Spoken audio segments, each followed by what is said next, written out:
We are being hypnotized by people like this. Newsreaders, politicians, teachers, lecturers. We are in a country and in a world that is being run by unbelievably sick people. The chasm between what we're told is going on and what is really going on is absolutely enormous. Oh yeah, dude. There's some Nephilim. It's like we all know what's going down, but no one's saying shit what happened to the home of the brave. These motherfuckers, they controlling us now, and no one's talking about how they made us modern-day slaves. And everybody's just walking around, head in the clouds, and wanna wake up to a dead in the grave. But then it's too late, we need to be ready to raise up. Welcome to the end of days. Everybody is slaves, only some are aware that the government releasing poison in the... Welcome back, ladies and gentlemen, to another episode of Nephilim Death Squad. I am David Lee Corbo, a.k.a. The Raven. That is Top Lobsta, the father of disinformation. Hello. Before we get into today's guests, a warning to the filthy pores. Sometime around the 30-minute mark, we're going to go live exclusively to patreon.com/Nephilim Death Squad, where you can continue watching this episode, engaging in the live chat, gaining early access. Oh, I was so gonna close, say. dude. I felt like I was killing it, and So then I just smooth fumbled until- my shit. Go subscribe to the Patreon. $5, $10, whatever you want to do. There's also, I mean, Show you're them gonna the get mommy tier. We want yeah, well, we can do the mommy tier, but we actually like our mommy tier, our daddy tier. We only have one person there. Shout out to Daddy, aka Milkus Dogus. Yeah, we only got one daddy, so shout out to him. But this also gives you early access when we drop our Bohemian Grove tickets, Yes. and a discount, which I will post Will you? tonight, maybe, to toplobster.com. It's a Go strong there and maybe. check that out. It's a strong maybe. Where- Toplobster.com, baby. We scroll down, show them there's an episode. I mean, we're doing a music industry episode today, and I think it's apt that we highlight Diddy's Farm Fresh Eggs. Yeah, dog. A banger of a shirt, and two happy gentlemen who have a lot in common, and mostly it's eggs. That's what they have in It's common. all about the egg. All right, let's get into the topic. Let's get into the guest. All right. Joining us today is Premise. Before we get into the discussion, Premise, let everybody know what it is you do and where they can find your work. Yeah, well, first off, thanks for having me on, gentlemen. I love the Vinny Paz in the intro. We the saw you NFL jamming out. guy. We're watching you. We're like, he likes it, dude. And we were wondering if you'd like it, and that's a good indicator. It's a good way to start the show. Yeah, Vinny, very, very also awake to the truth about the world. Although I don't agree with all of his theology, he's very, very up on things. So I'm a Philly-based music producer and writer. I have a gold certification. I've been in the business for about 20 years. Also, realtor. I work in multiple industries. I'm featured on Fox 29 locally for some sports work that I do around the Phillies and the Eagles, Super Bowl champs, of course. But on top of all that, the most important thing, truthfully, is not like what I do or what I've done, who I've worked with. No, the most important thing is that Christ is king. And I have been studied for about a decade now, building a huge library in my home. Very blessed to have a wonderful home and a wonderful wife. And I study, and I'm very deep on a lot of the topics that are generally covered. I look at it not as much as a hobby, but also just, almost like you're working on your doctorate on what is actually going on, what the truth is and how it connects. And that's what I'm about, man. I just try to spread the truth as much as I can, and influence people in the proper direction with their lives.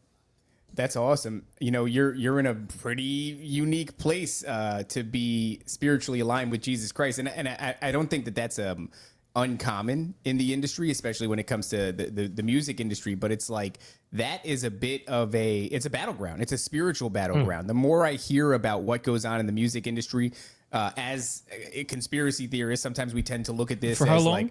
like, let's say 16 maybe years. well, kind of like 18 now. But you tend to reduce it, and you go, Hollywood, the music industry it's the product of the devil, right? I mean, more or less, that's how it can be reduced to. That's the way it's discussed, but the more I look into it, the more it seems like it's a struggle session. Like it's a real battleground, the music, because music is a powerful thing. And so of course, these unclean spirits would want to have their talons in it. But it's not like it's just given up. It's not like it's forsaken. So it's refreshing to have somebody here who's not just speculating from the outside looking in. You're actually in the music industry. Is this sort of thing as prevalent as some of us schizos say it is? Absolutely. The music is a way to put an impression on a mind, and there's a reason why in the Bible it's referred to so much in Psalms related to David, Psalms of David, the hymns and the harps and all these things. It's meant to have an angelic. It has an angelic purpose in the kingdom of God, but like anything with Lucifer and what he does, everything is inverted, everything is flipped upside down. So the symbolism in the music, the images that are used in the music videos, the rituals that take place behind closed doors in different mansions in different locations, like these are real things that take place. And I'm just very careful about at this point the invitations that I accept within the business, whether it's something out in the West Coast or here in New York, close to Philly, because I'm a Philly-based producer. But kind of alluding back to what you mentioned, the powers and principalities, the unclean entities, and things of that nature, they thrive on the topics that are talked about in the music because that's how people get lost. People start thinking that oh well, Eastern meditation is going to it's going to make me feel so peaceful, and oh, I'm going to do my yoga. They don't realize that yoga the root of that is the yoke of the spirit. You're opening your soul and your mind up to powers and principalities that are warned about specifically in Ephesians 6:12. And there's a real truth to that.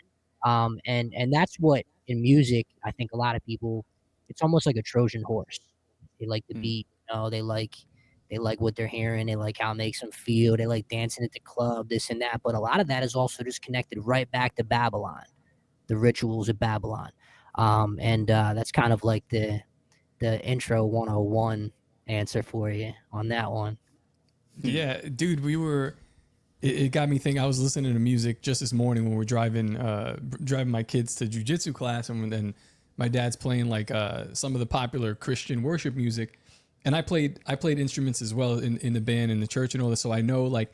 And you're listening to this big sound when they, you know how the worship music is like has this like real nice peak and it's like a huge sound, but I'm just like, man, how much money went into that line array system and each guitar and that guy's stack and the processors for the vocals and all this money and effort and technologies just to emulate what these heavenly angels would do just with their voice. Like when Jesus was born, they're singing in the field and people walk out, they're like, yo, what's that? Like, it must have sounded crazy. And we're pouring all this time, effort, and money into this. And you can kind of get caught up in the minutia. You want it to sound beautiful, but man, like there's a lot that goes into it just to mimic even a little bit of what that sounds like. But it reminded me of the Bible study that we were doing in the book of Daniel, where they build the statue. Nebuchadnezzar builds a statue, and then they play all the instruments. Yeah, the right? sackbut. Yeah. The sackbut, the skin flute, all this stuff.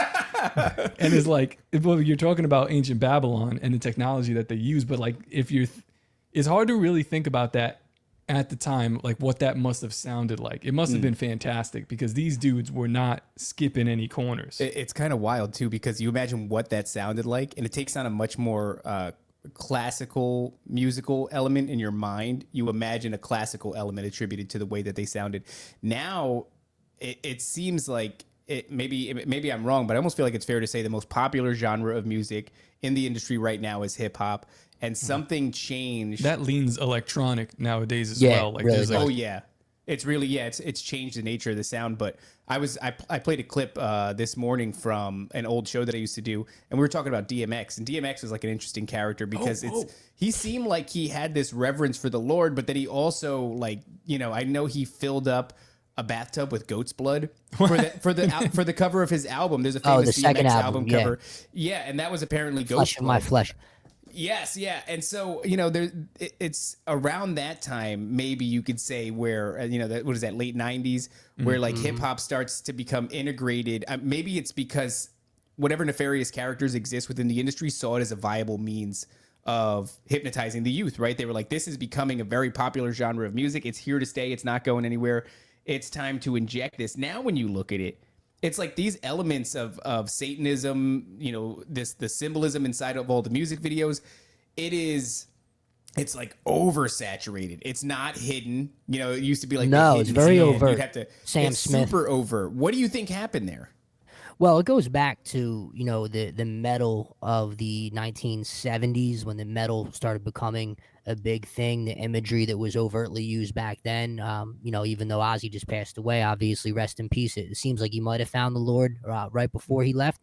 But nevertheless, I mean, he was involved in a lot of pushing that imagery, and a lot of groups were back then. It was like, you know, that death metal sound and a lot of satanic covens. And this is via information that I've acquired from Russ Dizdar. I don't know if you're familiar with Russ Dizdar, the Black Awakening. He's a pastor that had passed away. But he did a whole teaching on Satanism 101, is what he called the 25 1-hour sessions. And one of them was specifically on the music and how it got into music and how Satan injected himself into the music industry.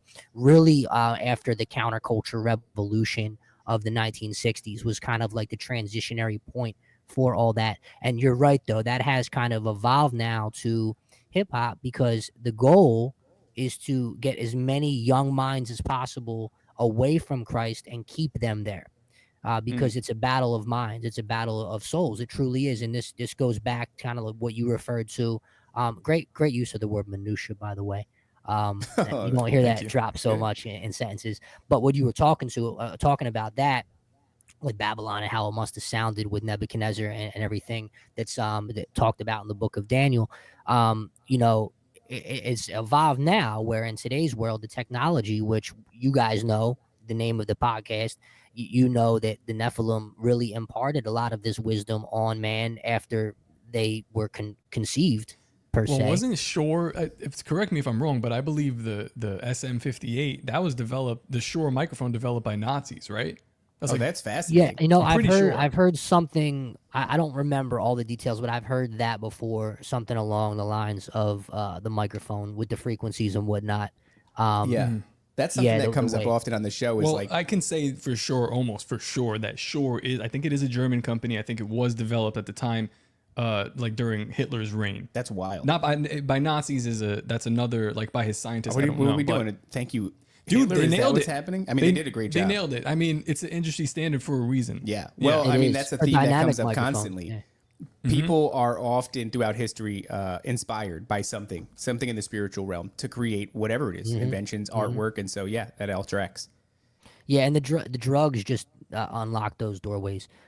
People do not realize that, you know, and I'm talking as a guy that I smoked weed for years, for decades. And, you know, you don't realize when you're actually getting high that you are literally unlocking doorways and offering what's called legal rights, spiritual legal rights to these demonic entities to influence your thoughts, influence your actions. And that's why alcohol is called spirits. There's a reason for that. Oh, it's literally premise. that. Sorry to interrupt you. The stuff I poured into here, this isn't that the stuff with the psilocybin. This is the magic mind that it has, just like you still have that? I have that in the fridge. It might be old. It's not psilocybin. That's what, when you said you're opening doorways, I'm like, this might give me diarrhea. Is that what you're talking about? Oh yeah. You're gonna open that's a whole other doorway. That's a bad doorway. That one's not. That one's just like whatever shiitake mushroom blend, celery. Like I was reading the ingredients. It's just like vegetables, basically. Side note about mushrooms specifically, though. 2012, I was in New Orleans with a music partner of mine, actually a gentleman who worked on the gold record behind me on the wall. We were down in New Orleans, and it was when I was deep into just living the worldly life. And we're like, we got to find some mushrooms. And we walk up to a guy on the side of, like in the French Quarter side of a pub. And we just straight up, it's New Orleans. You know, you're asking some guy, hey, you know where we can get any mushrooms? And the guy's like, oh, yeah, I happen to have some. And he, like, literally had them in his hand. Like, he was just holding them. And this guy's pupils were, like, the size of, like, marbles. I mean, I remember it clear as day, because I was like, I told my buddy, we took them, and they were very potent. So we're walking around New Orleans, and it kicks in at the same time. We're in, like, this French jazz club, and we leave, and you had mentioned the issues with the bathroom. I had to stop at, like, a random side bar and, like, blow up the stall, and then everything from there is, like, fear and loathing in New Orleans. We ended up at the casino. My buddy's doing, like, some kind of, like, martial arts dance in the aisle of the casino, and a guy gets mad at him for not playing blackjack right. But it's all because we opened that doorway, and we felt some weird energies down there. There's a lot of history in New Orleans with those things, so Yeah. it's true. I can attest to it. I never went back to New Orleans actually after that trip. There's history with New Orleans. This is like this is actually lore for NDS, right? Yeah. Like right before we started the show, I had reached out to him and we're gonna see if we can even do this, how this works. And he's like, yeah, sure, but I'm going on vacation first. And he went to New Orleans and he gets like, what do you do? Like the tarot card reading? Of course, by I some did gay the tarot dude? cards. I had a tarot card reader read me tarot cards and Oh boy. told me some fascinating things. I've since repented and asked for forgiveness. We're and trying asked to get the demons out of him. Yeah, yeah. Well, Good. It's a process. That night, it is a process. That night, I actually had like something banging on the door, something banging on the windows. It woke me and my wife up out of our sleep and all kinds of crap. But yeah, New Orleans is a really weird place. You had mentioned that. It the way you described it almost seemed serendipitous, the way you were looking for mushrooms and then this guy just happened to have mushrooms. That sounds a lot like, guys in the audience, get ready to drink, what Dr. Marzinski talks about when it comes to schizophrenia patients. They will often have not only a precognition, right, where they'll like be able to predict a seemingly inconsequential moment in the very near future and that it'll come to pass, but also the voices will guide them to what they're looking for. They'll go and there was a story he was talking about where a guy like went into a field, flipped over some plywood and found a drug dealer's stash that had been hidden there. So he found the money, he found the drugs that he was looking for. So and he was just drawn to this place. So there's like this, Or like I mean, more frequently they'll be like on their medication for however many months, and then before they're about to like get out of it or graduate from the psych ward that they're in, the voices will act up and tell them to get off of them, and then they'll just follow it. It's like back to the psych. but that whole aspect of like those things being able to help you find drugs and find trouble is pretty common. That's pretty common. That's a fascinating thing. So, and you know, if you're looking for it, well, throughout all our research, I would say that everybody is schizophrenic, right? Number one, we don't understand what it is. We're wrong about the medical diagnosis of it. But the thing that I think is happening is we're all being subjected to these spiritual nudges. It's just that they can actually hear them and in some cases see them, whereas we don't perceive it as overtly as they do. So it'll just be an impulse or something like that, or an invasive thought, but it's the same thing for them. It's just dialed up to 10. And not only that, but I don't know if you've had anybody talking about this in your show before, but there are covert weapons that can emulate schizophrenia. It was talked about on Capitol Hill last year. I actually have the video, and I'd be able to send it to you guys. I took a screen recording of the video when I was just I was randomly watching. I don't know why I do this sometimes. I'll randomly watch the oversight committee hearings and just see if I get any gems, and like I'll record them and stuff. I was doing it a lot during the election year. And one of them was Homeland Security, and the gentleman on the panel specifically asked a agent of the CIA, what can you tell me about these weapons? It seems that they are very covert weapons, aren't they? And the guy replied, almost with a smirk on his face, he said something along the lines of, how these weapons are designed is almost to make people feel like they're going crazy. And like he like smiled when he said it, and almost to make them feel like they're hearing things. And then the guy in the panel's like, he talked to the other gentleman. He said, now, isn't it true that you said that there have been instances of this in Washington, D.C.? And the guy's like, that is correct. It was like a 50-second clip. I'll send it to you. So there's a couple layers to the schizophrenia thing. I think some people are targeted with these weapons for a variety of reasons. I mean, who knows? But there's a book that I can recommend to all your viewers and to you that was written by Dr. Robert Duncan. He passed away under mysterious circumstances last year. Dr. Robert Duncan worked on a lot of the voice to God technology, the V2K technology, where they can beam sounds into people's heads. They can beam voices into people's heads. He said they used it in Desert Storm and beamed the sound, the line, this is Allah, put your weapons down, into the minds of Iraqi soldiers with this. So he wrote a book called Project Soul Catcher 2. And he details some stuff that you couldn't dream of existing, but it does exist. He worked on the programs. He was a Harvard doctor, is where he got his doctorate.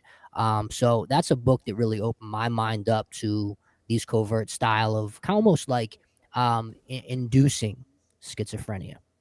That's wild. Please, send us that video I will. after. I will. And the name of that book as well, because Yeah. We've done. We're actually going to be on Joe Rogan for. No, I can't be on Joe I was Rogan. like, dude, wait, what? He's like, what did you tell me? No, that's not true. That was a lie. This is a Christian show. That's well, that wasn't quite. No. Okay. That Well, wasn't Joe a- might end up. He might end up coming to Christ. I feel like he's getting closer. Yeah, we'll see. He just had the homie Sam Tripoli on again, and maybe Sam can drag him into the waters. We've done a lot of work on Dr. Indrija Puharich, he's like the predecessor of all the stuff you're talking. So the voice of God technology kind of comes from his dental tooth implant. It's like a rudimentary version of this voice of God technology. Is kind of was it voice to skull technology? V2K, right? yeah, voice to skull, right. Yeah, so it's like a wave.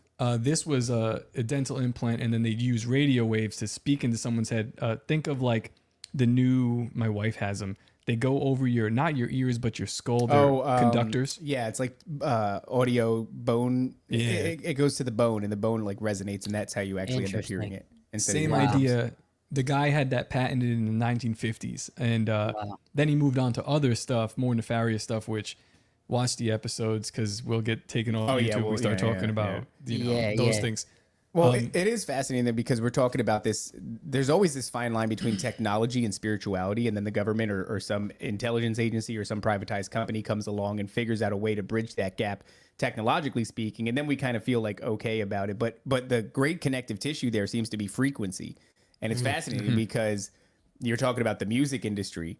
And what are you doing? You're creating frequency. You're monetizing frequency. You're manipulating frequency. I forgot that. I'm pinpointing certain frequencies when I'm mixing low end, when I'm mixing mid range vocals. I literally am looking at the frequency range on my screen, and I am pinpointing and identifying problem areas to boost, areas to cut, areas that really give it full sound, that cut the harsh sound. All of that. I mean, it's a true science, but you're right. There's a metaphysical layer to that. Right. And so when you look at the backdrop of that industry and there's so much Satanism, that should be. It's funny. I did this last episode, like when I wore my NASA shirt. Oh, you didn't even mean to wear the Make 432 Hertz grade again? I was like, we got 2 shows today. And like most of the time, like I will make the stream, send them out. And it's just like, we're going. But I forgot that like premise is like music industry. And I was like, this is a nice, it goes with my shoes today. I like your shoes. Your shoes are nice. Thank you. But yeah, make it great again, dog. We got to make 432 Hertz the great again. 400 range is where the healing frequency is.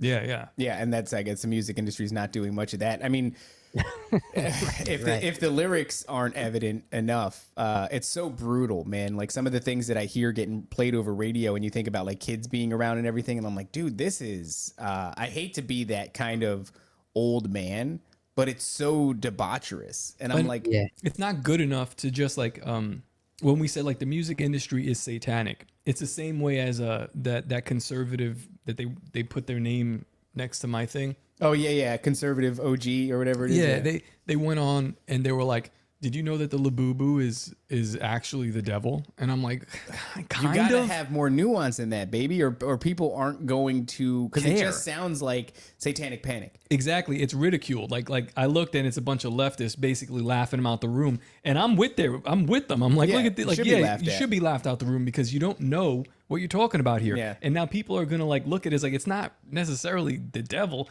It's a fallen. What even is the devil? You know what I mean? Like that old trope of the devil is like, even that's way too reductive. There are powers and principalities. We're talking fallen angels. We're talking like an array of different unclean spirits and demons and all this crazy crap. And it's like the spiritual realm is as diverse as the physical realm is, but we're just going devil, and everybody's going, and you know, rightfully so. Yeah, but it's been generalized. It's been generalized. And when you think about it, talking about the powers and principalities, just try to comprehend for a minute 1/3 of heaven.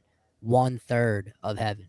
That's like, you can't even put a number on that. It's I've heard certain pastors and people that study this estimate that for every single human individual, there are hundreds of powers and principalities. Yeah. I believe that. And even after that, let's talk about after they have bred. Now we're talking about the Nephilim, and when they die, their souls go nowhere. So like, if there are these fallen, 1/3 of the angels have fell, how much did they interbreed, and how much did their offspring interbreed or create? And it's like, this is like, we're just riddled with the underground of this tapestry that is a spirit realm has like so many things in it that you can't even imagine. Well, So that's like that old trope of being in the industry and selling your soul to the devil It's real. It's real, but it's also like it needs more nuance, right? Like there's Yeah. that famous clip of Bob Dylan saying like, I sold my soul. And you know, that's why I'm still performing, because the guy's asking him like, why are you still, dude, you're old, like why are you still doing this? And he's like, comes back down to that deal that I made, and he's like, deal with who? And he's like, I think he says the chief commander of this realm and a realm that we can't see. And that's like amorphous and vague, right? And then you go to like the Eminem thing, and Eminem is saying that he sold his soul, and the name of the devil is Rain Man. And then so he's put a name on it. And then if you start looking into the lore of like what Rain Man is, it seems to be like a separate thing. Carlos Santana with Metatron. Metatron, right. These are specific entities. Abraxas. Yeah, right? So right, yeah, exactly. The snake, the chicken guy. Yeah, this is chicken snake god. So, I mean, It's crazy. I know it can only be speculation, but you're as good of a character on this show to speculate as any. We've had people that have never been, involved with the music industry to the degree that you are. What does this process look like? I mean, you hear, and I'll just lay this for the foundation, and then take off wherever you'd like to go. Yeah. I heard a story recently where this woman's like, yeah, man, I'm Christian. My manager knows I'm Christian. We are doing pretty well, and I'm rubbing shoulders with this seems to be a promising career on the horizon. I've been in this industry for some time. And then one day, out of nowhere, the manager comes up to her and he goes, hey, if you sold your soul to the devil, we would just It would get be there. way cooler if you Well, did. he basically says like, we'd get there. It would be done. The work would be done. And she was like, dude. And the way she said it was, was with a lot of conviction. I believed what she was saying. And it's like, is it really like that? Or is it different for everybody? Have you seen these potential alleyways open up around you or people you're around? Well, personally speaking from my experience, I've been in rooms where I could feel something spiritually very off. Now, I don't know if that means that because people can have attachments. Even people that walk into a Christian church can bring their demonic attachments with them. And I also heard exactly what you said a moment ago related to a woman that she was a singer in like the early 2000s. I won't name her. And she was connected to a lot of the big names. She was doing some singing with some of the big names in the industry. And her manager pulled her aside, kind of identical to what you just said, and said, if you sold your soul to the devil, you can really have the fame you want. And she said they never spoke on it, and she started breaking down crying in front of him, and they never spoke on it again.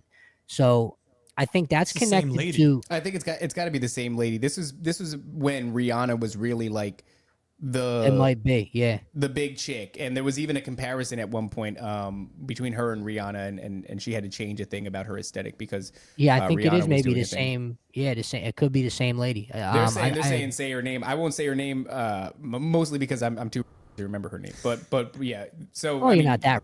You have your own show. Trust me. Yeah. Trust me, dude. No, but yeah, no, I guess it must be the same. But this story is fairly common because I've heard this same story as well with other people. And But it's people just like, scoff at this. Well, Yeah. that's because they haven't studied enough. So there was a book written in the 80s by Tom Wedge called The Satan Hunter.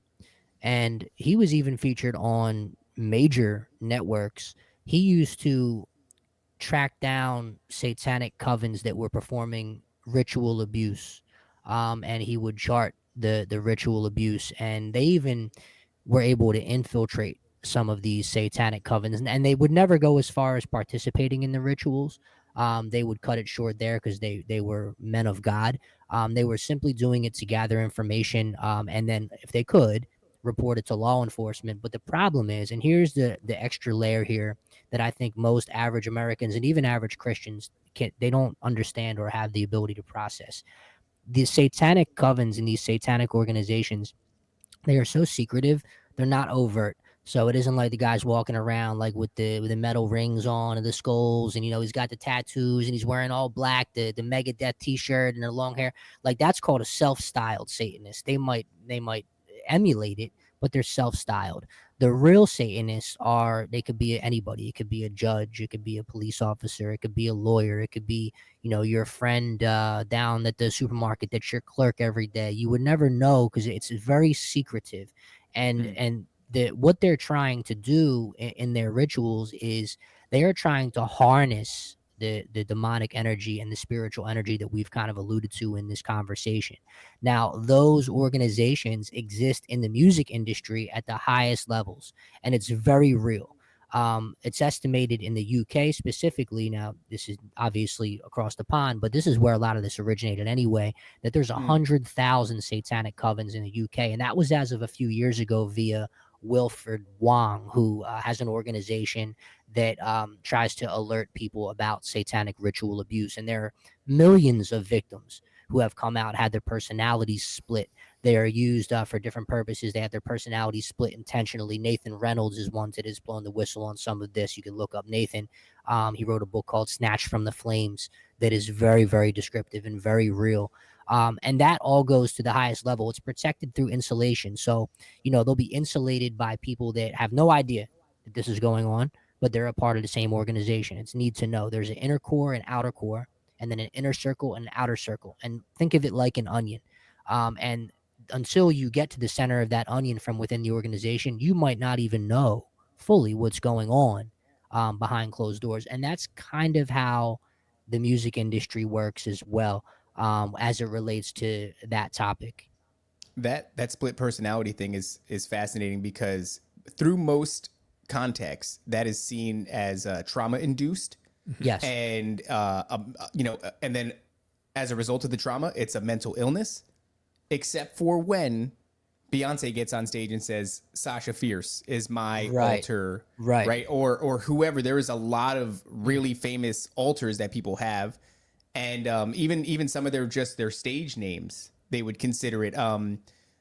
Stevie Nicks says Rhiannon was basically it's a Celtic witch that she's channeling, right? So a lot of this, what would normally be seen as some sort of a mental illness, and it would be condemned to exploit a person and their mental illness. These people are on stage, they're making money to the tunes of millions and millions of dollars. Also they're being exploited by record label companies and things like that, and management teams. But it's just funny when you look at that, because it's like if you're mentally ill, we got to help you. We got to get you on these pills, unless you can sing and dance. Yeah, but then for some reason, if you want to, become a woman and you're a man, that's not mental illness all of a sudden, right? Well, how dare you, sir? Don't we on this show? Can you go full screen, please? I don't know if you know this. I'm actually a female. That's actually my this picture. This is one of the many accusations. You just want to use whatever bathroom is available, be honest. That's it. Honestly, it's like, dog, I don't know what's in this drink. Let me tell you, every time it's an emergency. Listen, I have some characters I'd like to ask you about, and of course, you're free to say I don't know, or I'm not going to speak on that. But we have to go. It's at the 30. Go. That's why. So I'm going to ask you about some characters, but first we're going to kick out these filthy pores. Guys, if you are not poor and you resent every time I say that, go to patreon.com/Nephilim Death Squad. Enjoy the rest of the show. Engage with the live chat. All the perks that await you on patreon.com/Nephilim Death Squad. Well, before I get into what I was going to say, you go ahead, Top. I was going to ask him what do you think about Nathan Reynolds? Because David is skeptical of his story, and it's not that I'm skeptical of his story. It's that I'm skeptical of him being an assassin for a number of reasons. And I'm going to say some things, and they're probably going to ruffle some feathers here. But when you tell me you decapitate an individual, I agree with you. Okay, not your feathers, not your feathers. Some of the listeners, I imagine. But when you tell me you several men at the behest of a pastor in threw his head Lady in a church of the Lake in Arizona, I gotta be like, yeah. And you do that, and then I look at you and I go, because I've been into mixed martial arts for a decade now, and I look at you and I go, I feel like I could choke you to sleep. I don't know if that's why. No, that's my thing. That's my problem. I look at you and I go, my issue is that, like you've said, that you've cut someone's head off, right? And why aren't the police going, Hey, you can't cut someone's head off. You can't sing or dance. You're not allowed to do those things. You know what I mean? Like, I have a little bit of a problem there. However, the information that he's giving out, I'm like, that tracks. So I don't know what's going on. Maybe he's lost, a couple pounds. It's not like he's in a fight camp, right? So he's not juicy right now. He's not cut.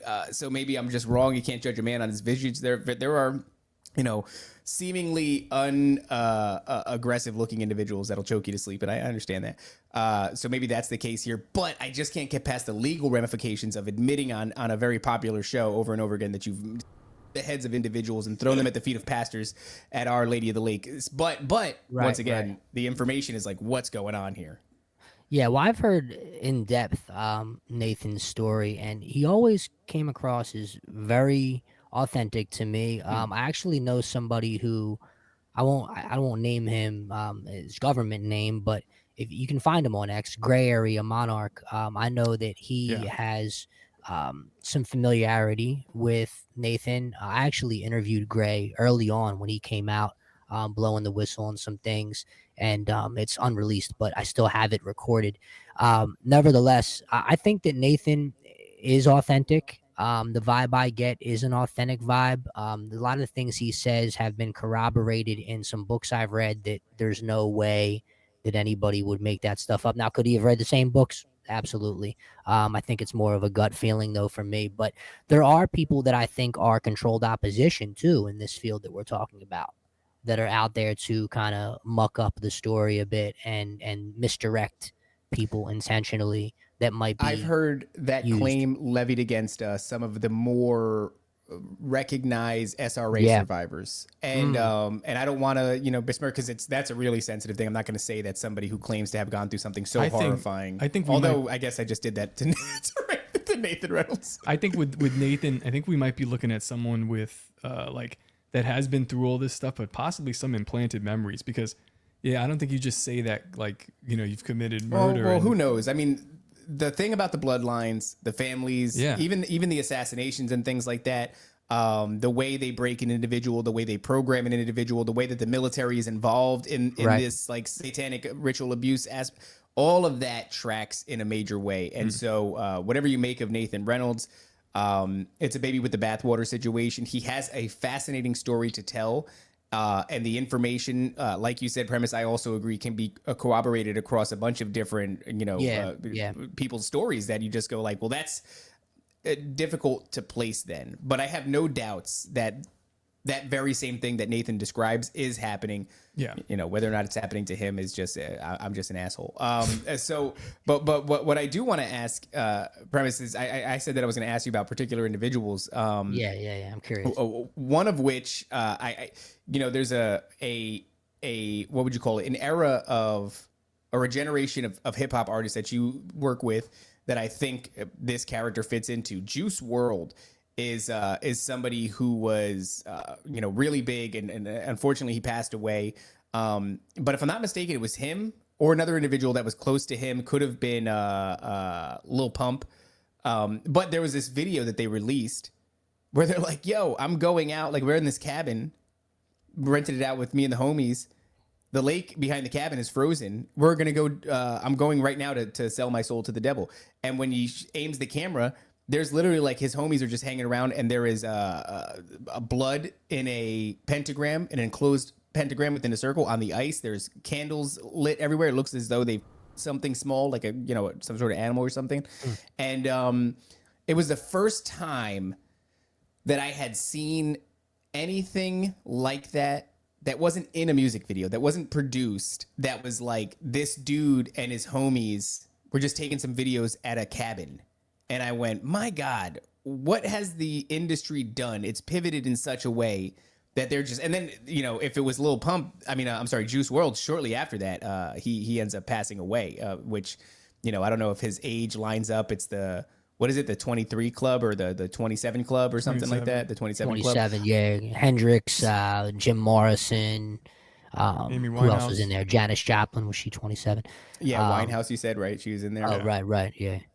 So these guys are part of the newer generation, part of the generation that you've ended up working with, and they are ushering in a new and louder version of Satanism. You've been in the industry, you said, working there for 20 years, correct? About 20 years, yeah. I got involved in terms of professionally about 05, 06. So, yeah, almost 20 years. But prior to that, on an amateur level, from 97, I made my first record on a keyboard way back when I was like 14 years old. But, yeah, about that, about 20 years. So then my question is, do is there veracity to them doing it that loud? Claims that they're doing it this loud now. Have you seen a shift in the industry where it's become much more overt? And is this something that it's no longer an unspoken secret, but it's become an open secret? I think in general, I think that Lucifer has just become more explicit with what he's not worried about hiding. There's no need to hide at this point because so many people accept living a hedonistic lifestyle. A lot of people really have no qualms about treating people however they want to put whatever they want to in their body, sleeping with this person, that person. Hey, you can live your life however you want. I'm not who you're going to answer to. You're going to answer to God. That's it. But my point is that kind of lends to what you're saying, where it's just kind of out in the open and we don't care. We're doing this. Look at us. This is what we're doing. I think a lot of people just hate God in general because of the way the society has kind of molded the young minds towards that direction. And that goes back to like an ideological subversion that started way back in the 80s. I think Yuri Bezmenov talked about this way back in the 80s, ideological subversion of just you can't defeat some countries conventionally. You have to defeat the fifth column, which is the mind. And I think this kind of falls in line with that. It means to an end, basically. I didn't personally work with Juice. I knew some people that did. I knew some of the people that mixed and mastered his material. I know someone that worked with XXX pretty consistently who also passed away and mastered a lot of his big records. But there is truth that these people were involved with something that I think is way bigger than maybe they were so young that they even had a clue the depth of what they were even getting involved in. And sometimes, what you don't know can hurt you. And I think that might have been the case with some of these young artists. I think that it looks like from the outside looking in, Doja Cat is one of the most overt. Like it's like she's rolled it into her personality. She is forward leaning with the Satanism. It's modern day Babylon. I actually prefer. Yeah. Wouldn't you prefer that though? Oh yeah, so I know who to avoid instead of who is. Yeah, like she's dressed as a demon. It's like, all right, no shit, but you get I personally like a Post Malone, but like he's been doing some stuff lately where I'm like, I don't know, it's kind of like strange, like touching this. Anybody like, weird, that's at that level line. of fame, that fame is gate kept. I mean, when you're at that level of fame, that is gate kept, and there are some quid pro quo things that are undoubtedly going on at those levels. I'm not speaking firsthand in terms of myself being involved with that, but I do know that there are some this for that scenarios that to unlock that extreme level of fame. That even just thinking back to the Super Bowl a couple years ago, Rihanna performed and she had the red dress on and she's making the overt hand symbols and things like that. The average Joe American doesn't have the time to even understand what's going on because they're too busy with their lives and working 50 hours a week to survive. They don't have the time. They don't care. B, church now has always been, the idea of church has been so corrupted in their mind because they compare everything to like the Roman Catholic Church, which is just Roman paganism blended with Christianity. So people, I don't go to church. The average person cannot process what they are seeing. They can't process, like you alluded to hypnotism earlier, the hidden types of programming that is going on a daily basis. The average person can't see it, doesn't want to see it, doesn't care, and thinks it's just a bunch of poppycock, to use that term because it's a fun word to throw out in sentences sometimes. Bunkum. They call it bunkum, just whatever it is. There's millions of people just like that. So that's the problem. Not enough people even care to make a dent. You have to have at least 10% of society caring about something to even make a dent in it. 1% of society is only 3 million people, give or take, and even that doesn't move the meter.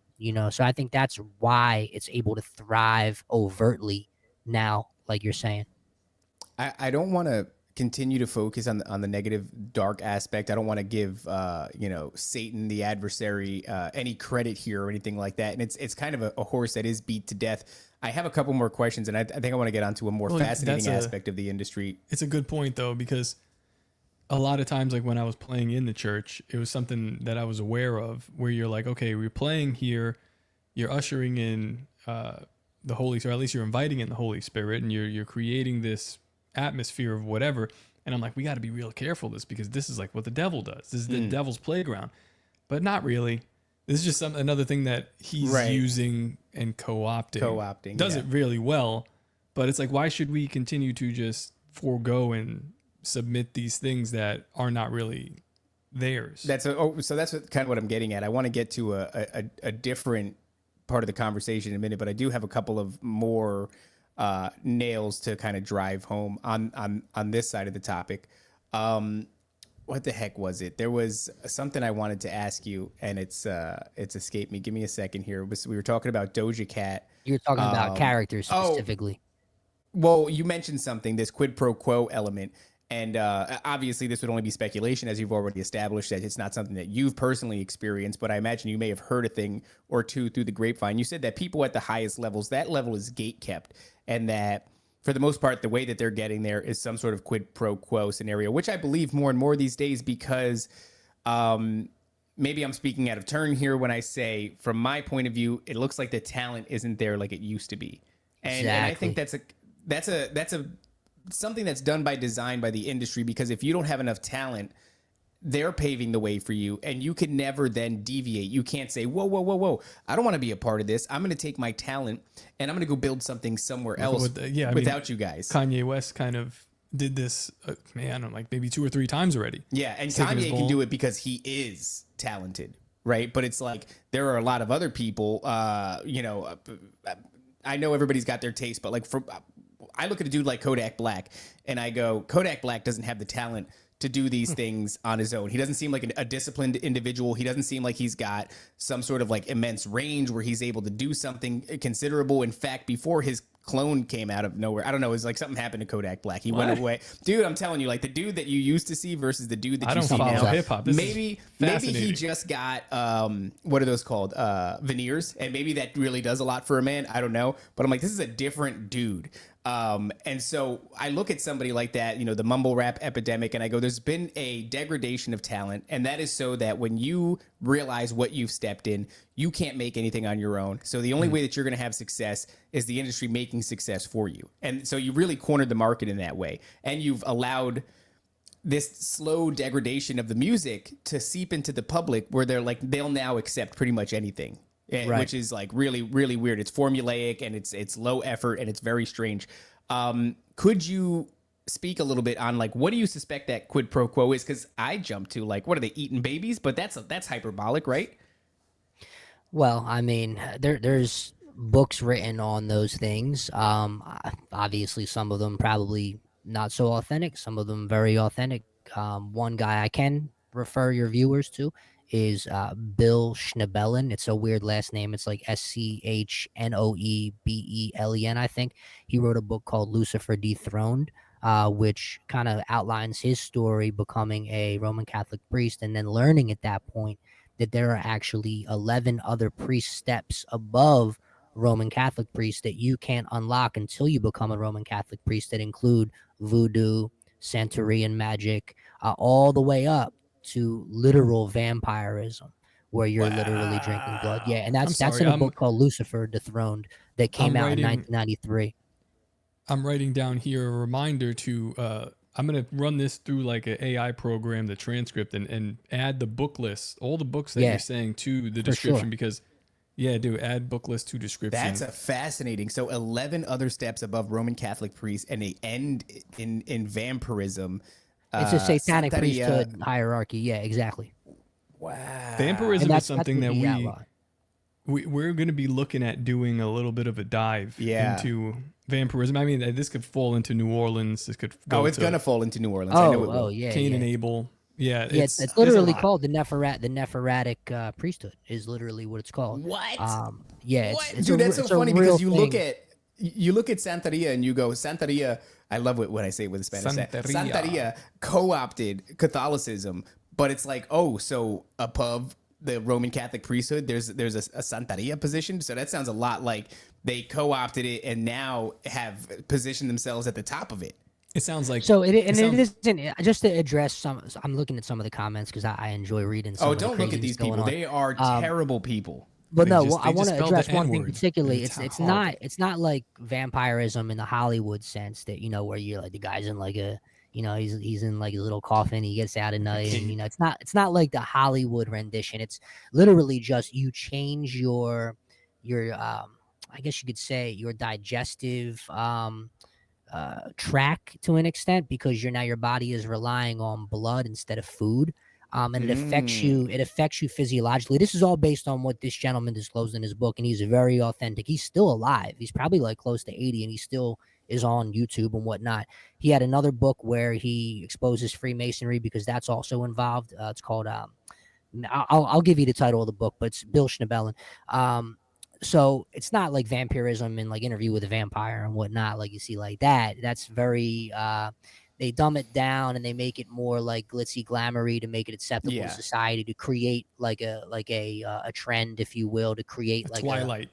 a Twilight. Yeah, exactly. Stuff like that. But go back to your question. You had asked me specifically. Oh, it was a quid pro quo. Like what is that? Yeah, quid even pro mean? quo. Right, What are they right, engaging in? Because is this like they put messaging in the music? As long as you push this music to the youth, then we'll give you what you want. Or is there something more, a bit heavier at play? I think it's that as well. What you referred to. Now behind closed doors, though, some of the things that could be going on in terms of like the sexual rituals that are happening and the sacrificial rituals that are happening, that stuff, it could tie in to unlocking powers where people are literally allowing themselves to be possessed by some kind of power or principality that then comes through in the music. Absolutely. I think you kind of mentioned it earlier. Now, I'm not like a big Beyonce fan or a Beyonce hater, but the whole You're Sasha not a, Fierce thing, there's teeth what to is it, that, though. What is it? A bee? There's The Beehive. Is it? A You're part of the beehive, beehive. yeah, Good God, man, that lady. Yeah, there's very like off the wall, way too far into left field theories about some of these people, and I think that's intentionally inserted into the conversation to make it seem so crazy that it can't be true.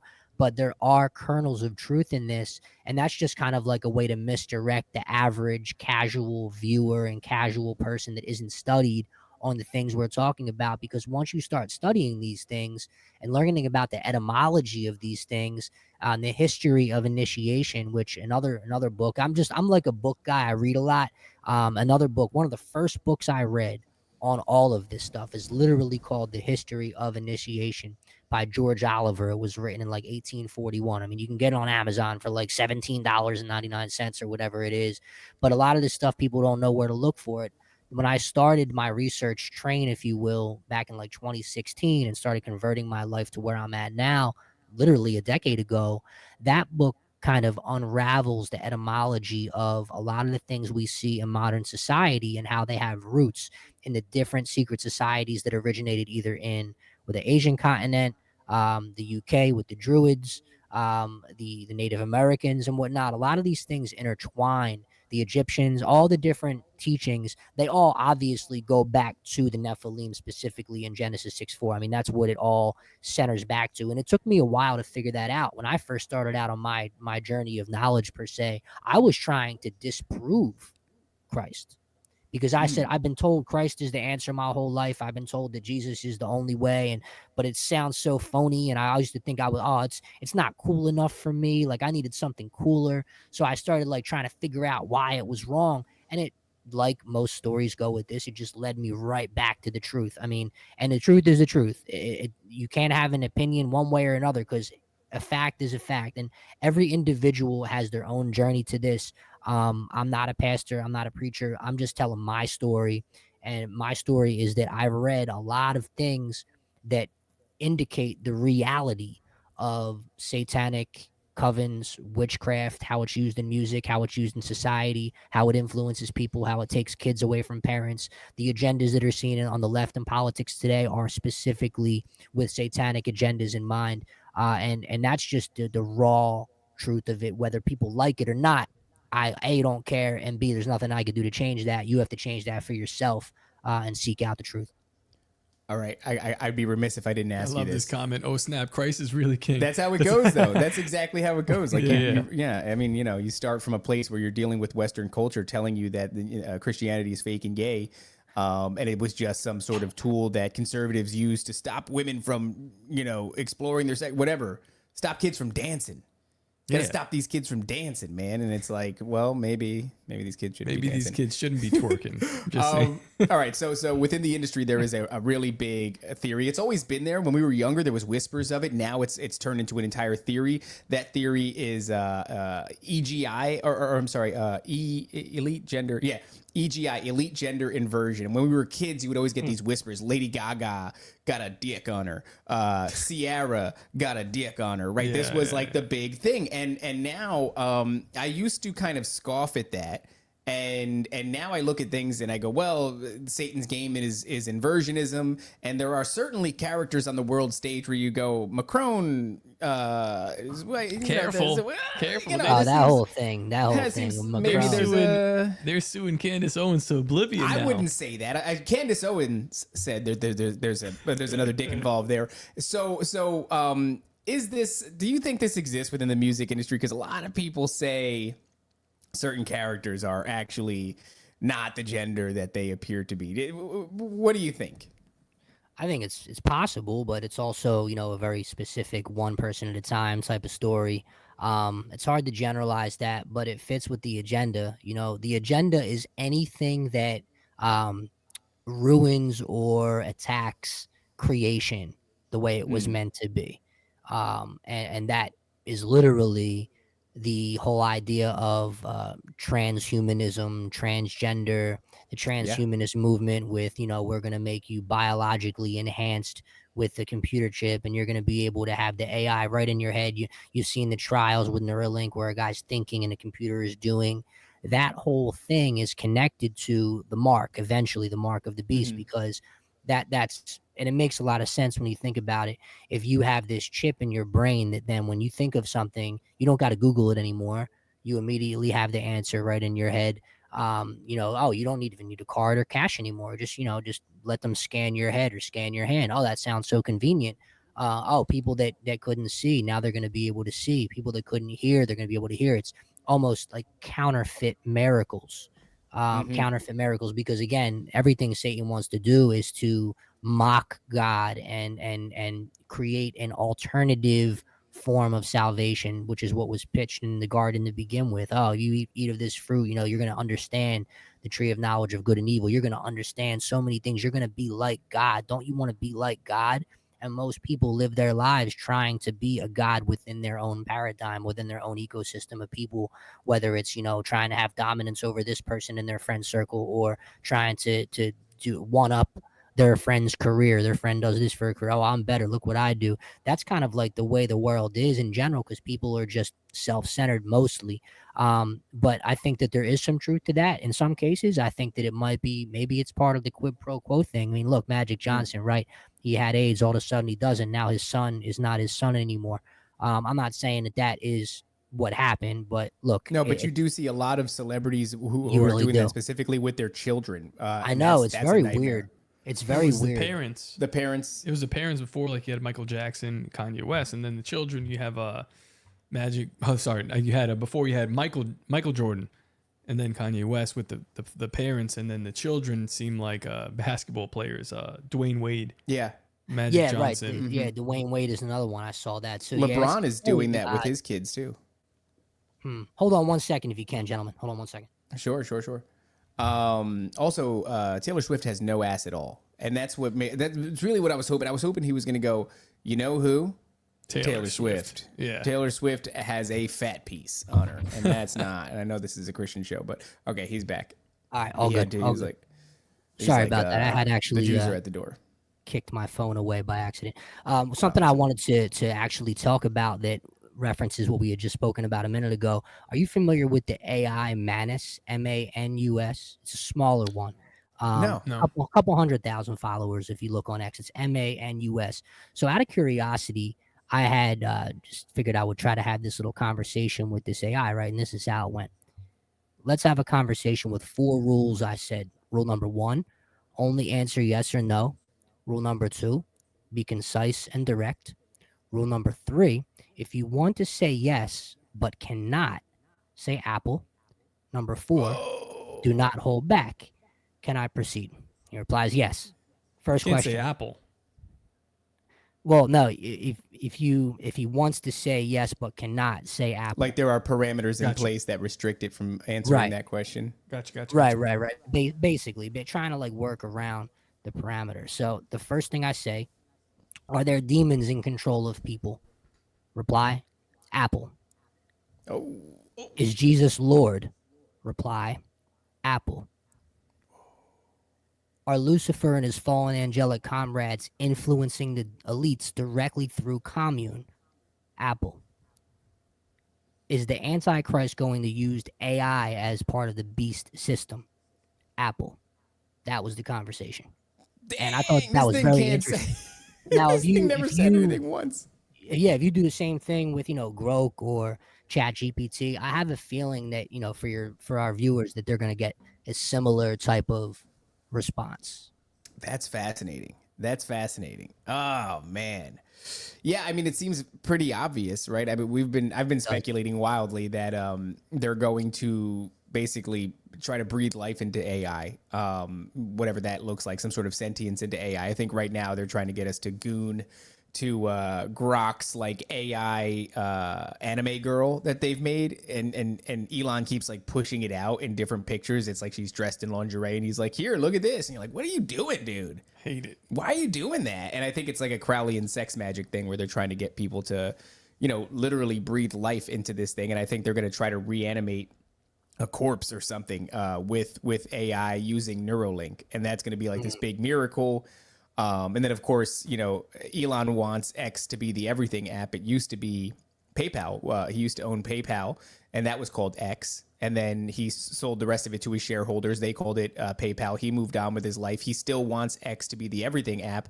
I think as soon as he ties in commerce into it, as soon as he figures out a banking system through X, which he's already doing to some degree, the big thing on X is you get that blue check mark, you can get paid. So everybody's getting however much you're getting every 2 weeks, a little bit of money here, a little bit of money there. Seems cool. The app kind of pays for itself. That's a fascinating thing. It's like, that doesn't even seem like a good model. I'm paying you however much money a month for this blue check. And then my payment usually is more than what I'm paying Twitter. So like I'm getting it, the app pays for itself, and then I get a little bit of pocket change. I could buy myself a coffee or something like that. And it's like, I think the real goal here is something different. It's monetary. We're on the edge of a financial collapse when it comes to the dollar, and Elon is the guy who's positioned, I would say, most likely to be able to save the economy, given his integration with the Trump administration and things like that. I think that's probably the route that this is going to end up going. So it seems to me pretty spot on that AI would be used in this Antichrist system. And all you need is Neuralink, either in your head or your hand. Maybe they'll make a hand version, and without it, you won't be able to buy or sell goods. Yeah, it seems to be going that direction. Even just with you tap a card now with the chip, you can just So tap convenient, dude. That's how it's going to be sold. Look at the convenience. Don't you want more convenient? You don't want to carry this phone around anymore. Isn't it annoying having a phone in your pocket? Just go ahead, sign up. We're going to give you a gift card for $100 to your favorite restaurant. Come and get this chip. It's going to make your life so much easier. All your medical information will be on there. All your tracking will be on there. Everything you could possibly need. Not to mention, it's going to enhance you. You're going to be more appealing to women for dating. You're going to be a better potential mate for people. This is how it's all going to be marketed, and the average person will eat it right up because it's a me now. It's an instant gratification world. That's just the reality of the society I think we live in. But the music. The truth is going back to music before we wrap up that question. The music is a major part of how the youth is kind of kept in a hypnotic state. And that's science that goes back to like the 1940s. I mean, G.H. Esterbrook wrote the book Hypnotism in the 1940s. and it was reprinted many times. Esther Brooks it's claimed he was a CIA operative, and he wrote the book on how to use hypnotism for operational purposes in military and espionage and things like that. It's an expensive book if you can find it, but it's literally called Hypnotism. And G.H. Esther Brooks was the writer of that book back in the 40s. They've used the music industry. They've used hip hop in particular to destroy the black community.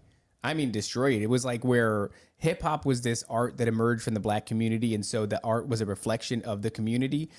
They then like twisted it and made it so that the community began to emulate the art, and then they changed the art to only reflect drug use and violence and you know, the glorification of womanizing, having multiple babies, all these different things, right? And then they literally started to emulate the thing that was a reflection of their own culture. And then you look at it and it's like there is a glorification of the hood. You know, I remember growing up with kids that didn't come from a rough area that like were trying to dress and act like they did. And it was like, because you wanted to. It was like, I grew up in a shithole, and I knew that I didn't want to be there anymore. But then I would meet people that grew up in a nice neighborhood and that would dress and act like they were from a shithole. Really, they're dressing and acting like what they're seeing on music videos. And I'm going like, you have a nice life. You have both your parents are present. You have, you know, they have stable jobs. You've got food on the table. You've got like a nice community that you live in. There's not trash and graffiti all over. Why are you trying to act like a place that is not, right? You know, some place that you want to be, but they glorified it. They made that struggle. So, you know, some people could escape from it, but it's like there's a hypnotic aspect. They Laurel Canyoned an entire race into living in squalor. Not to change the subject, but what you were just talking about with Elon and the financial system, the Dogecoin in January, they filed with the SEC to become an ETF, and I just heard like more news about it, that there are other what do they call this, like crypto distributor chains, you know, like Coinbase and Bitwise. They're now picking up. Yeah. Well, yeah, the Coinbase is I got you. The exchanges, I got you. The exchanges, yeah, they're picking this up as an ETF in the official manner. So it's like, if we're looking for a route for the financial system for X, that is like the most likely candidate. This is the one that he has like pumped and boosted and did whatever he wanted. That stupid dog is going to lead us to the mark of the beast. I mean, listen, it's the funniest outcome is the most likely, but yeah. This is the coin that he's been using to manipulate since it was like 0.0007 cents, and it was like dumped it. Yeah, and now I don't even know what it's at. It's at like 30 cents or something like that. But if this thing goes to like $6, that's the amount of wealth that you could, you know, generate with that. It's all phony wealth. And then who's capitalized on it? It's Elon Musk probably sitting with a lot of this stuff. And then he goes, look, I'll save the economy. Dude, yeah, I know it's bizarre, but keep an eye on that. That's it. My best bet would be if we're going to move to some sort of Xbox, it will look like this. It'll come from this sort of nonsense coin. Man. Yeah, not good. Not good. Well, I mean, I keep cash on hand still. I got cash on hand, you know, in book safes and whatnot. Yeah, that's that idea though. It's like no man knows the day or the hour, but like you can see the signs and keep an eye on them, so you know where you're moving. You know, no question. I mean, the signs are all around you. They're all around us everywhere. You know, it is what it is. It's just kind of you know how to identify it, and you know you act accordingly.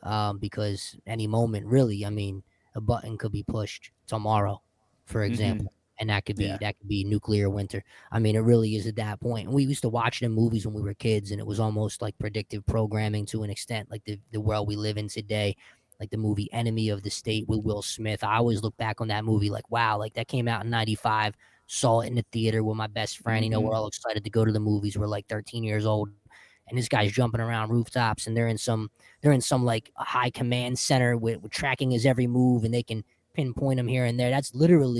That was complete science fiction then, supposedly. But that's literally the world we live in now, where everything is tracked. I mean, your facial recognition, Minority Report, everything. And it just kind of progressed that way. Really, nobody voted for that, but that's what we got. I look back at those movies now and I go, Will Smith is gay now? Jeez, man, happened? what happened to the world? I mean, I just found out that the original song for Men in Black was not at all an original song. I had no idea. I didn't know that.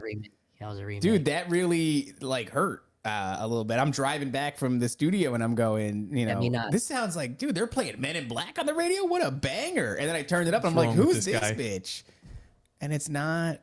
I forgot how it even goes. She doesn't. It doesn't. She does not go. Here comes the Men in Black. That does not happen. Not even once. Something like that. Yeah, it's a whole different. Everything is a lie. is basically what I'm getting at. Look, I want to turn a corner here though, because I don't want the whole show to be like, look how Satan has his fingers in the butthole of the industry. It's a piece of it. We were talking about it being a spiritual battleground, and I wonder if you can speak to the presence of Christianity within the industry. Are there artists who? I mean, it's mildly disheartening to just go with the idea that those upper echelons are gate kept and there's a quid pro quo situation. Does anybody slip through the cracks, in your opinion, and get all the way up there who's Christian? And if not, are there people that are still working, that are resisting it, who are finding success, who are influencing people, and who are standing, shoulder to shoulder with these other people who are demonically possessed? Yeah, I think Lecrae is a good example in the hip hop world of someone who was able to kind of cross over, like, and tiptoe into the bad side of the industry, but always with a Christian message. And Lecrae had some significant success.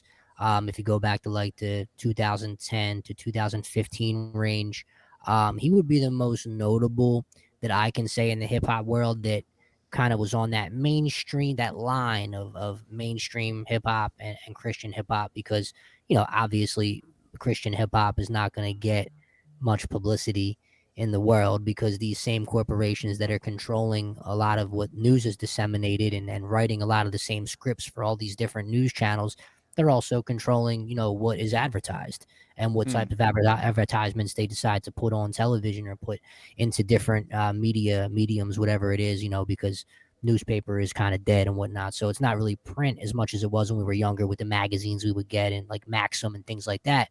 But, you see it all over the web. So I think that Lecrae is a good example. I'm only recently like a semi fan of Tom McDonald, but he seems to he's kind of like a little more edgy, but he seems to try sometimes to put. Is Tom McDonald face tattoos? He's the guy that does the song with Ben Shapiro? Ben Shapiro, yeah. I think so. He has a couple gimmicky songs, but there's a new one called The Devil is a Democrat, which actually, I mean, the beat is a banger. It's a really good record. And it's a catchy record. It's got a good hook. I'm kind of new to that camp. I wasn't really a fan of his until that song came out, to be honest. But he would be another example, of someone that is kind of chopping down the traditional what is number one or approaching number one. I think he's actually right there in like the top 3 or 5 of Billboard right now with that song. And it's very different from what you usually see. Yeah. I mean, to be dead and canceled.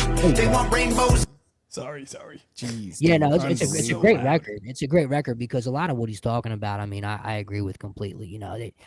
Specifically what he's talking about in those verses, but there's not many that I can really point to. Unfortunately, I wish there was besides Lecrae in hip hop, and some guys I think try sometimes. What about people that are working like behind the scenes, like management, producers, things like that? I understand the stars, because ultimately the stars represent a very small percentage of what makes the music industry go, right? Yeah. But as far as these like record label companies, these management teams, these producers and everything like that, can you speak to that a little bit? Well, I think there's good people across the board, behind the scenes, whether it's the agents or the bookers or the people that are mixing the records that, you might just see their name in the credits. There's definitely good people in the industry that have good hearts and have their minds and their souls in the right place, for sure. But it's not what is prominent. It's not what is prevailing most of the time. Because when you think about it, what you allow to be put into your ears and processed by your brain, the messages of the music, of the lyrics, of the different ideas that are being conveyed, whatever it might be, whether it's drug use or promiscuity or, slapping people around because you're mad at them, or someone because they did you wrong.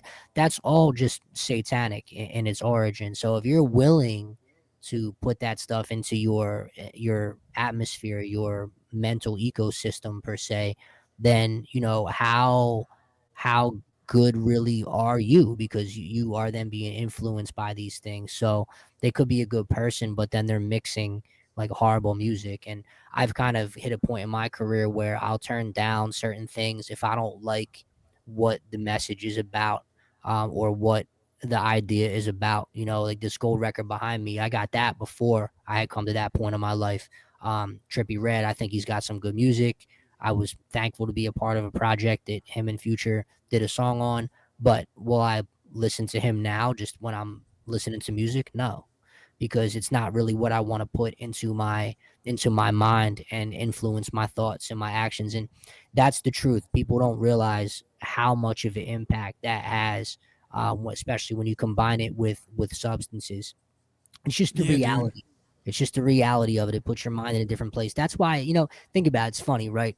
When you're younger, you always hear the term, "Oh, I was drunk texting my ex." What does that even mean? It means that you got drunk and you started thinking about doing dirty things to someone who did you wrong, but dirty in a sexual way. So you're drunk texting them. Where does that even come from? Why are you thinking about that all of a sudden because you drank something? Like What's the spirits, right? Exactly. I mean, you're opening your mind and your heart to powers and principalities, and people will laugh about it and laugh it off like it's no big deal, but it can completely envelop your life and it can completely take you off track. And that's something I'm speaking from experience with coming out of that world. It's something that I've been sort of conscious about this show, even though the show is not operating on like a musical level. There were other shows that, like I had mentioned before, I worked for Legion of Skanks and Gas Digital. And I said, when I listened to Legion of Skanks, it's a comedy show, but I was like, I have this inclination to masturbate. Very odd. And someone in the chat, like I just said it, I was like, we're going to be honest here. It's kind of like we're laying it out to bear. That's a crazy thing to say. But there was a couple of people in the comments who were like, yo, me too, dog. Yeah. And I'm like, huh. And something about with Tower Gang, it was like, I want to drink or I want to smoke. There's certainly music. Yeah, there's certainly music that does that. Where I did a comedy show that was like, I would, before the comedy show, a lot of times I'd go and I'd smoke, and then we would do crazy comedy. It would be fun. And I realized that there were people watching it, that one dude wrote into us and he was like, I've been sober for years, but like, on Wednesdays at 9/11, I'm taking an edible to chill with you guys. And I'm like, it's funny because you're getting on that same wavelength as me. Like, I'm kind of like, I'm not that I'm running the show, but like in Tower Gang, I was like inserted myself as like one of the dudes that's like, we're aggressive here and I'm going to be steering the way this thing goes. And sometimes I'm high. And it's like, well, yeah, but now these guys watching it want to do the same thing, and they don't even know. I'm not broadcasting it for people because I don't like that. That was the only show that I would do. Like, I don't drink or smoke. Well, I don't smoke anymore at all. Me neither. But when I would appear on Tower Gang, I would like to. I didn't smoke because that made me really antisocial. That's the last thing I needed. But I would drink. And even when I wasn't on Tower Gang, if I was watching Tower Gang, which I was every Wednesday, I was drinking. Right. So it's like, what is that? What you're creating this vibe that like makes people want to drink with it. Like, I don't do that when I listen to the Confessionals or Tinfoil Hat or any of those things, like I'm not doing that, but I am when I listen to Tower Gang. It's funny. It's like, and it's just like this weird digital media, and I'm just talking into a microphone, and we're like miles away from any given, even in this chat right now. I don't know where these people are at, but you're imparting something on them. You're pushing them. You're touching them. And, I don't know, say they said Tower Gang was for the devil. I think it was a fun show, but it was just, it's you're influencing people in a certain way. And I wanted to ask you, like back in the day, you had like, I don't know, Stairway to Heaven or some of these songs in there, like, oh, if you play it backwards, there's like a message in it. Oh, yeah, and right. Yeah, that's definitely there in some of these sure. songs. Do you think, is there anything like that? Because you could probably speak to this. You're more you were intrinsically involved in the mixing down of these songs, which is something that is like, I don't know what goes on, but there is something there. It's not, sometimes it's the lyrics, sometimes it's just the beat. Like you can get somebody on like a dope beat and you could put them in this like low vibrational state where they're like, like, yeah, I'm in my car now, I got my gun and I'm chilling, or I'm like, I want to smoke and put my hat real low because of the beat, because of the Some of it is like instrumental. violence. Yeah, I want to commit violence. That movie They Clone Tyrone joked about that, but it was like, But damn, it's true. dude, that's kind of true. It's like certain music, obviously there's Dave Chappelle oh yeah, nails yeah, it. music that white people dance to or whatever it was. Yeah. He's like, John Mayer, play the rock bit, and then they all like go crazy. They beat each other up, and then they start playing hippie music, and they're all, and it's like, yeah, but yeah, yeah. I mean, but 100%. yeah, that's true. Yeah. It's funny because it's true. Did Right, you see any of that stuff? I think there was a Jay song where if you played it backwards, it said something like "Hail Satan" or something Lucifer on Reasonable Doubt, and I've heard that on different podcasts. It's been talked about. I forget what record it is. If you Google it, like just Google like Reasonable Jay-Z, Doubt. Reasonable believe- Doubt was the Black Album. It might have been the Was Black it? Album. I I'm thought pretty sure it was the Black Album. That's a great Okay. song. It's funny, that album. Yeah. One of my favorite albums. Yeah, me When too. they mix it with the White Album from the Beatles. I think Oh, I never DJ heard Mighty. that. Oh, dude, it's fire, That's man. crazy. There's a song on there called Lucifer, and it is a banger. But the thing is, it's funny that they Yeah. take that album, mix it with the Beatles, which the Beatles are like, that's like Laurel Canyon stuff. It's like these dudes are. Oh yeah. Yeah. Laurel Canyon. There's a lot there with Laurel Canyon. I mean, there you can find a lot of information about what was going on in Laurel Canyon back then. There was actually mountain the lookout lab or something. I forget what it was called specifically. Mountain Valley Lookout Lab. There was actually like a military operation right there in Laurel Canyon, yeah, related to making media and making movies. And I've read a book.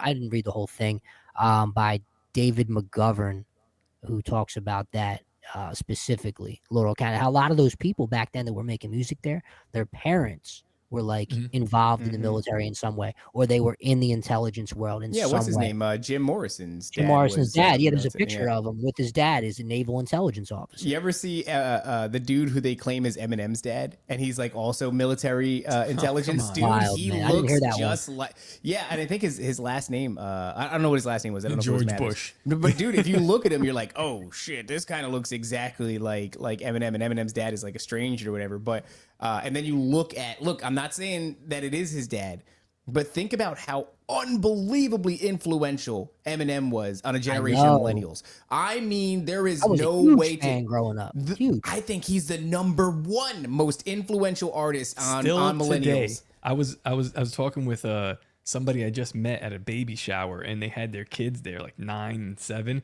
and they're listening to Eminem. I was like, listen to Dude, Eminem. can you look it up? Look up Eminem's dad military. I will look it up, but I want to. But premise though, See like if I can find when it. you were mixing stuff down, was there ever any? I don't even think it's intentional, but I think when you're doing this stuff, like there's like an inclination to like you feel a certain way and you want it to come out, and it's like, I don't know. Yeah, You I ever would feel get I would that? get chills when I was mixing certain things. Like my hair on my arms would stand up. I mean, even now when I'm mixing certain just beats I'm making, and now I've really transitioned, so I'm just putting out instrumental stuff that I do, like grimier beats, but with electronic vibe. You know what I mean? Hip hop, but electronic vibe. So even when I mix some stuff now, sometimes it definitely evokes an emotional response, and that's what music is supposed to do. It evokes an emotional response. Now, a little anecdote about me: when I went to college, I went to the University of Pittsburgh. I got a degree in communication and psychology, like a double major, and my capstone course, my capstone research project was music and emotions. So what I did was I let like 50 students listen to certain beats that I had made, and I would ask them for each beat, write down the emotion it makes you feel, and then write down what memory it evokes out of you. And I got some wild responses. And this is when I was making beats, and they were okay. Like I wasn't great yet. I was learning. I was still kind of like amateur level. Like they would have good ideas, but the mixes weren't good, or some of the sound selection was off. You know, the snare would sound funny, but it still got the idea across. And I found almost across the board that what I expected the music to evoke was actually true. Like what emotion because I felt it when I was making it. So I thought, all right, well, this one is going to make somebody think about like a loved one they lost, or this one is going to make somebody think about something that was done wrong to them that provoked them to violence, things of that nature. And it was right across the board. And this is like, I graduated in like '05, so literally 20 years ago, but it still holds up today because, I'm sure you guys can say you've been in the car listening to music and you'll just get like you'll get like energized by it. Like, yo, where's that coming from? Because there's a real power to it. There's a real truth to the frequencies like we talked about. But yeah, my hair will stand up in my arms and I will get literal chills sometimes when I'm mixing music. Have you during that specific project, it's probably a long time ago. I mean, '05, that's when, I don't know when I went to college, but I minored in music as well. Okay, and cool. I was doing something similar, but more along the lines of songwriting. And what I was fascinated with back then was the idea of key signatures. And well, I mean, it's general when you're moving along the circle of eights in the key signatures. I mean, it's just a replication, but in a different pitch. I always felt like D minor felt like very sad to me, but I was more fascinated with the idea of color, because not just I can impart emotion on you throughout a chord progression, depending on how I move it. And if I wanted to do some key slips and bring you into, make you feel different things, right? Like you were actually getting much deeper than I was with like actual specific emotions. Yeah. But I was feeling like colors, synesthesia coming through. Well, that's true. On a spectrometer, you have certain colors that are associated with different frequencies. I literally can pull up a spectrometer on when I'm mixing the music, and spectra, meaning the spectrum of color, and when certain sounds are triggered, it'll show a certain color on the spectrometer. So you're right on the money. All right, that's interesting.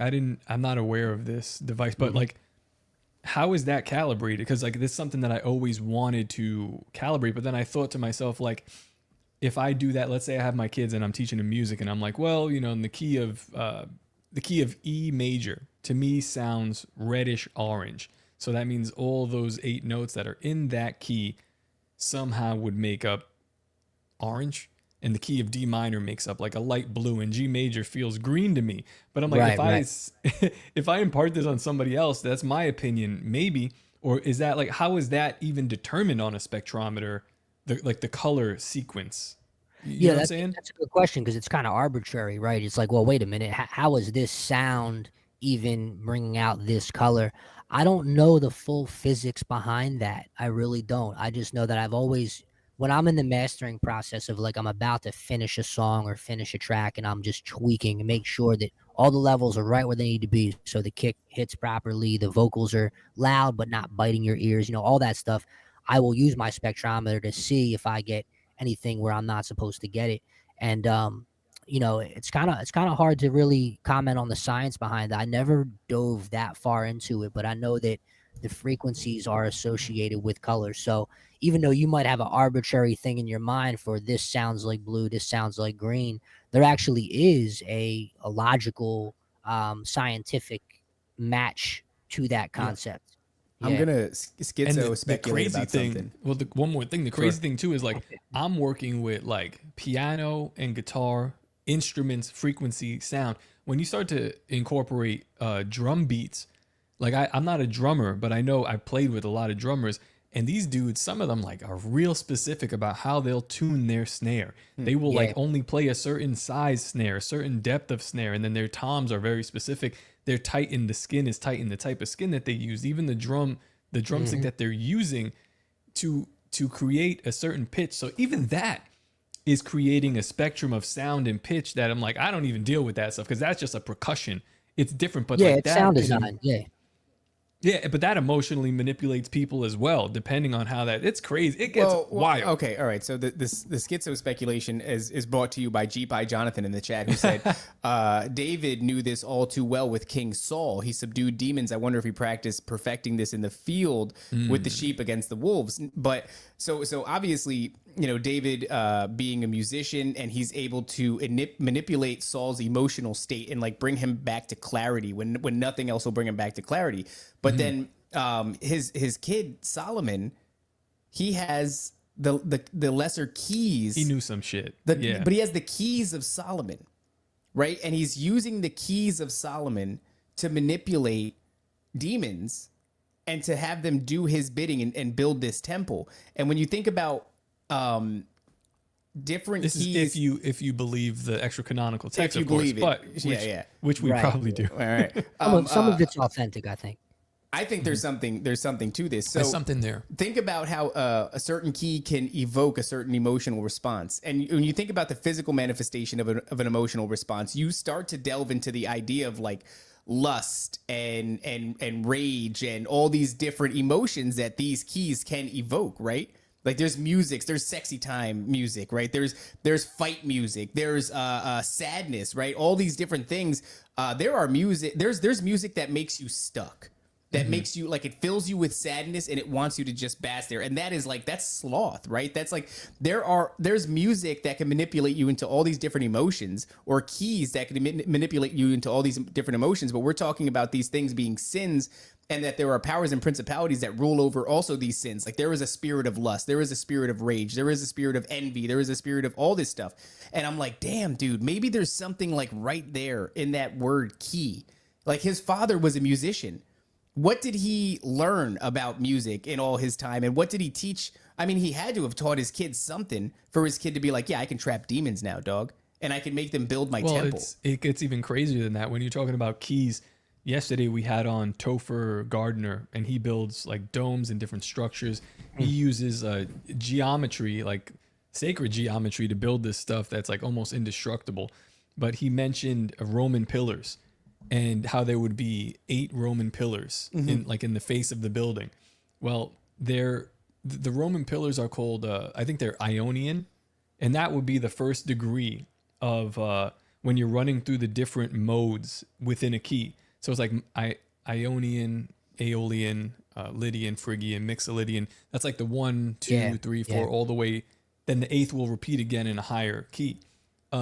But it's just very strange. It always stuck out to me. I was like, what the hell would they name it? It's in architecture. It's in architecture. It's in frequency. It's in emotion. It's in color. Everything you see. And what is he doing? Solomon is using these keys to manipulate these frequency-based entities into building his architecture. I believe he said that with those Roman structures, there's always 7 of these pillars. I forgot. I got to go listen to him what he said. 7's again, a very biblical number. I mean, obviously But 10 the number of completion, but 7 is important too. That's what it would be, because, well, realistically, you only have 7 notes before that key. So you have C, D, E, F, G, A, B, and that's your 7, and then C will repeat again. Huh. So, but all of these are, I forget. The first one, C, is what did I just say? It's not Ionian. I think it's Phrygian, Aeolian, Mixolydian, and that's like the 4, 5, all the way down to like Dorian might be. I don't remember, man. It's been so long. But I've never even heard those. These expressions. columns, these names are all like represented within Roman architecture, and then also modes. And you would use these modes like if I'm playing within the key of C, we have the letters A all the way around back to C. A, B, C, D, E, F, G, A, B. This is what it repeats. But if I want you to feel sadness, I'm going to play along the 6th, which is the A minor. I'm going to play that song by Justin Bieber, Lonely.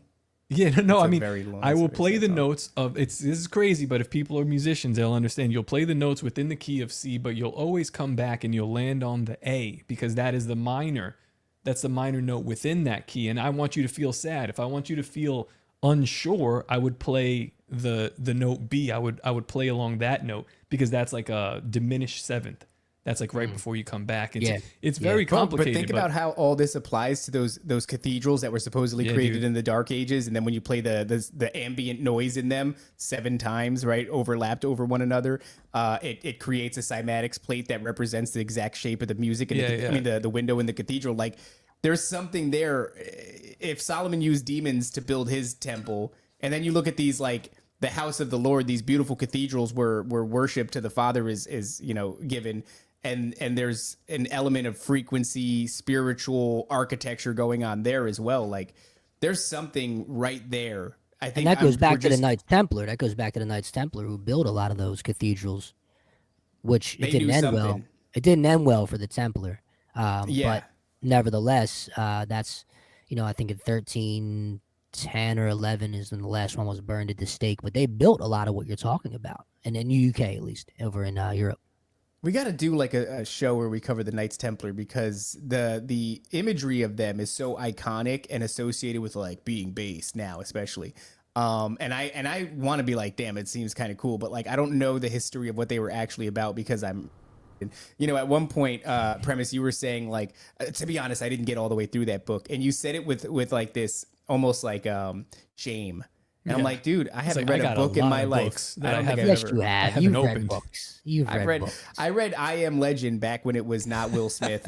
And then, I think that's honestly pretty much it. Man.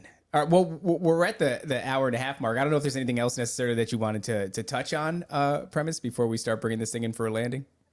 I think we've covered a lot of really good stuff. Obviously, we just scratched the surface on a few things.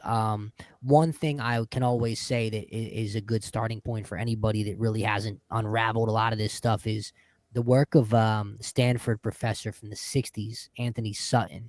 He wrote some really good books on like the American secret government, specifically called America's Secret Establishment, where he goes deep into Skull and Bones. He got his hands on some very authentic documents that are reprinted in the book too, of the Skull and Bones Society. And that leads right up to the Hegelian dialectic where, you create the problem. Oh, and then you conveniently have created the solution as well. So here you go, predetermined history. That's how a lot of our government has operated for many, many years now. They kind of commandeered our government back in the 1870s, and they implemented in our education system the same level of teaching, the same idea of teaching they would use for blind and deaf kids. They then started teaching all kids who can see and hear the same way, with the way we write on the lines, we wrote the letters when we were in elementary school and the big lines, everything. So they intentional dumbing down of American citizens began really like 150 plus years ago. And it leads us full circle right back to today, like what you mentioned with these people that are in music that have no talent. One thing that came to mind when you were talking about that was Sexy Red. I mean, this is just your average, like, no talent hood chick. Now, all of a sudden, she's some popular rapper. What used to be whack when we were young is now what the people think is good. Inversionism. Man, I mean, my parents were saying that about our music, though. I know. But they were wrong, dude. I think they were right. I think there's a slow degradation of... Oh, yeah. Of music throughout the ages, man. Well, Eminem made me literally. I mean, honestly, the Eminem made me as a t-shirt. Honestly, I look at the damage that he did. It was he made it really cool to rebel against your parents. I mean, he nailed that in a way that like previous generations of music couldn't do. He made it like if you had a sound relationship with your parents, it was almost embarrassing. That's how I saw somebody in the chat say he literally was made for children of single mothers. I'm like, dude, I mean, I got coming from a single parent household. Yeah, 100%. The blonde hair stuff screams like Project MK Ultra. Yeah, thanks a lot, Eminem. You did that to me too. Yeah, we didn't really get into much MK Ultra, but that's a whole other. I mean, that's been that topic. It's funny. That's like one of the first topics when you get into conspiracy stuff that you like beat to death. But there's so much. It's the gift that keeps on giving. It really is. I mean, isn't it ironic when I forget which director it was, Stansfield Turner, when it came out in the 70s at the church committee, they said, "Where is this stuff?" And he's like, "Oh, we don't know. It was all it's all missing. All the records of the sub projects are all missing." And this is like the congressional record. Like you can find it in the congressional record today that these guys were so full of it that they really claim that they lost all the sub project records, that they just conveniently couldn't find them anymore. Right. Crazy. What do we do with trillions of dollars? Where did the trillions of dollars go? Yeah, we go back to the moon, but it would be a painful process. We lost the technology. Yeah. Well, the technology, you heard of the author Annie Jacobson? She's pretty well known. She was on Rogan at one point. Just brought this up. Redbeard in the chat just predicting what you're saying. Redbeard, what do Oh you know? wow, Tell that's us about this. crazy. I That's have a- phenomena. I have that on my bookshelf. Well, it kind of goes back to as far as the phenomenon stuff, like the CIA with Project Sunstreak, with using remote viewers to see things in different rooms overseas in Russia or whatever, operationally using different things. They had one remote viewer supposedly look at the surface of Mars like 100 Right. something or however many years ago, thousands of years ago. They had one remote viewer supposedly find the location of the Ark of the Covenant. And you can find these documents, I mean, right there in the CIA reading room. I don't know if anybody else like me. I've spent hours in the CIA reading room. They're probably like watching me while I do it through my camera, but I don't really care. No one's after me. That's another thing too. It's funny when you always see people, oh, you aren't just scared looking up this stuff. Dude, they don't care anything about what you're doing. You are a nobody. And I don't mean that in a rude way. I mean that there's people like that have real status that they don't even go after for these things. But Right. point being, Project Sunstreak, Annie Jacobson, she covers all that. She has a book on Area 51, very in depth. She talks about all the different DARPA projects. She was on Rogan maybe a year or two ago, maybe 4 or 5 years ago even. But she's phenomenal. I think she won a Pulitzer Prize, I believe, for some of her work as well. Highly recommended. But yeah, the phenomenon stuff goes to the psionic abilities, I believe they call it, that were being fostered. And there's also books written by people that were operational in those things. Remote Viewing Secrets was written by forget the guy's name, but it's called Remote Viewing Secrets, like a blue cover. James McMonagle. I can't wait to run the freaking transcript to So get many all these books. So many books this is to gonna add to be my a library list. that I can't know. read. My wife's gonna be Yeah. like, more books. Yep. You're not even reading I these can't books. stop buying them. My wife said the same thing. She's like, "Where are you gonna put them?" I said, "I got room right on that little inside that ottoman. I got room everywhere." But we have a Everywhere. bookshelf full upstairs. I have here in my studio. I have multiple bookshelves. I can't help myself. It's kind of like my my adult hobby, I guess you could say. I just keep buying them. I mean, there are worse hobbies for sure. Oh, yeah. Premise. I'd love to already preemptively extend the re-invite back to the show. We'd love to have you again Yeah, sometime. man, absolutely. And, whatever you want to talk about, if you have something that you want to get out, and you pick the premise. Ooh, okay. I like it. There. I do. That's why I came up with the name in college.